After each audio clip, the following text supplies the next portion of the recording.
Good morning, my name is Chris Fox, and today we're going to be making characters for the Magitech Chronicles. The Magitech Chronicles is a pen and paper role-playing game in the tradition of Dungeons & Dragons or Pathfinder, and we have all the rules available on our World Anvil page. You can find that link in the comments, along with a link to the novels that you see mentioned here. It's a 7-book series, it does have an ending, and a second series has already begun in this universe, and I'm loving it. So let's get started. What you're going to do is go to the World Codex down here, and you're going to click on Pen and Paper RPG. That's going to open up all of your options here, and we're going to jump right to Character Creation Overview. So if you're brand new, you probably want to read what the game is about. You want to do the basic mechanics and concepts so you understand what makes this game different than others. But for our purposes today, we're just going to jump right into Character Creation Overview. What you are seeing here is a Crocs Enforcer. The race is Hatchling. You can play one of these if you would like.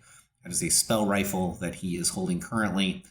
Anyway, you are looking at the overview for the entire process. So like most role-playing games, you're going to start by selecting a race. And we have 4 to choose from. We'll go over those in the next section, the specifics of each one.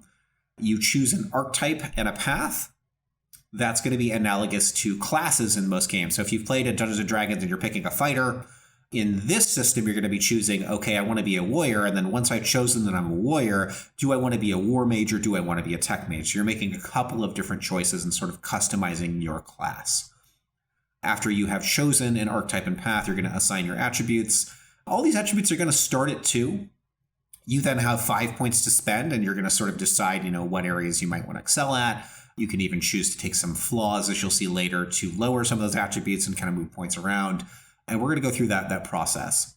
After you have done attributes, you're going to be selecting your first catalyzation.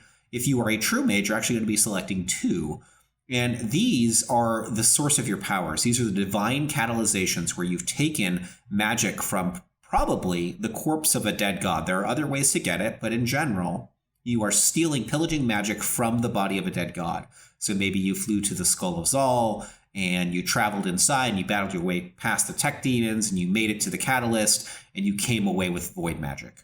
So that's where you're kind of getting your powers. And maybe you were born with this magic, maybe you got it from your parents, but at some point, someone stole that magic from a god. Assuming you have magic, and everybody does, then you're going to select spells. There are some spells that you'll be able to cast based on the type of catalyzation that you choose. There are 8 different types. If you have a fire catalyzation, it's very, very different from a void catalyzation or a life catalyzation. And then once you have chosen your spells accordingly, now you're assigning skill points and you're picking a mastery.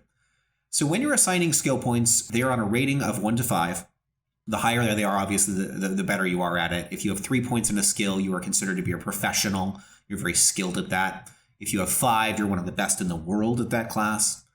And if you have a 1, you just know the basics. And then that's going to be paired with a relevant attribute. And then you're going to roll a number of dice equal to the skill rating plus that attribute. So say I've got an agility of 3 and a ranged of 3.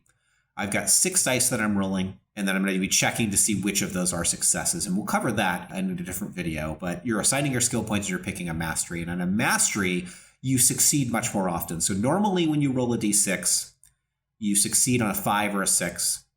With a mastery, you succeed on a 4, 5, or a 6, which makes for a lot more successes and really, really showcases that area that you're good at. So choose that with care. Once you've selected your skills and your mastery, you're going into perks and flaws. Now, perks and flaws work a little bit differently than they do in other role-playing games.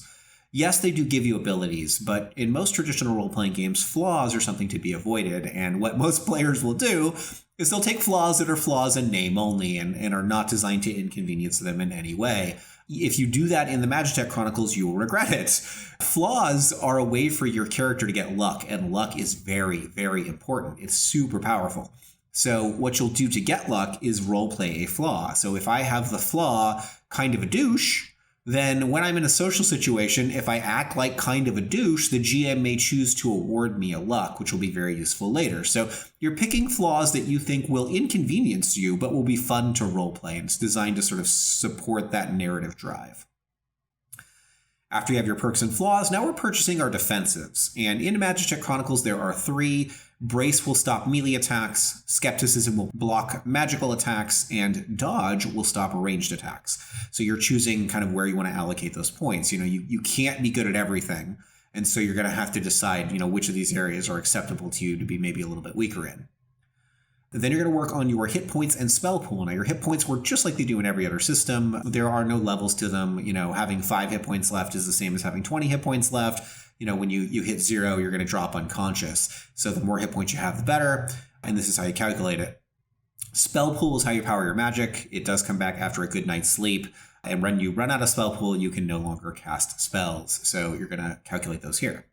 And then the last step is purchasing equipment. It's very similar to other role-playing games, but you do have a few more choices. There's everything from cyberware to spell armor to conventional assault rifles to spell staves to all sorts of cool magic items and regular technology items that you have access to.